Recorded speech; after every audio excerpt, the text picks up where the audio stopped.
pourquoi on s'est tourné vers ce style musical?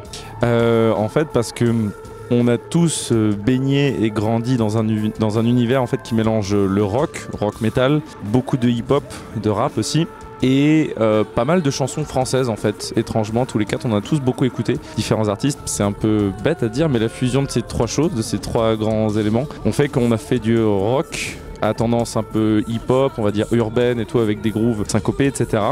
Et en français. C'est aussi simple que ça. Voilà, c'est ce qui nous paraissait être le style le plus adéquat avec nos influences premières en fait. C'est venu assez naturellement.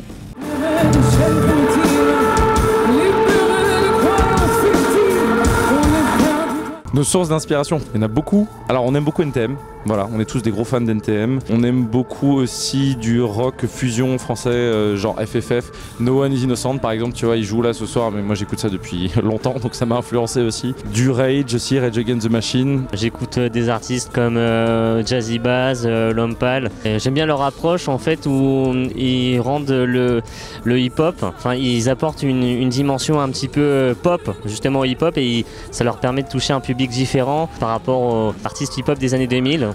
Et là, ce qui est intéressant, c'est de voir la frontière assez poreuse en fait entre les publics.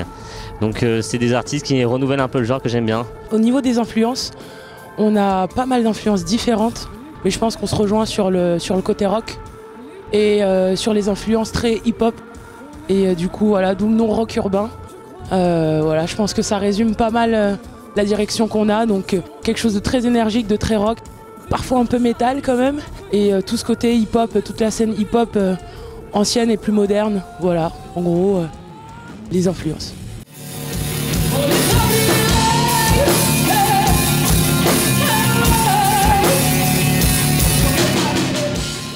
Il y a autant de messages que d'interprétations. Il y a une idée de contre-culture, mais je pense que ça c'est quelque chose d'inhérent au rock et au hip-hop. Il y a un aspect de contre-culture et puis de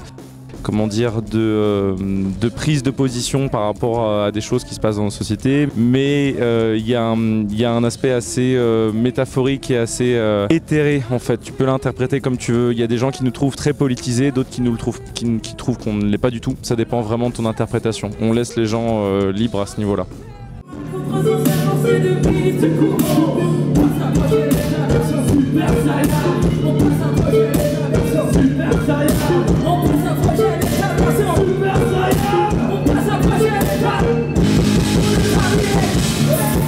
On termine une tournée qui a commencé en janvier, on va arriver sur la 30e date là à la fin du mois, et donc ce festival faisait partie des derniers, c'est la petite surprise de fin d'année. Et voilà, donc on termine la tournée, la promotion d'un EP qui s'appelle Erreur 404 qu'on a sorti donc en novembre dernier, et ensuite on va se mettre, je pense, en phase de composition et de travail du projet pour la rentrée en fait, tout simplement.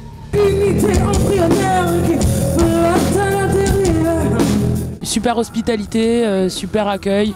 Le public que j'ai pu voir en plus après la prestation était génial. Et c'est gratuit et c'est rare, donc merci à la mairie d'Algrange. Merci aussi de bar aussi. Et donc voilà, c'est vraiment excellent.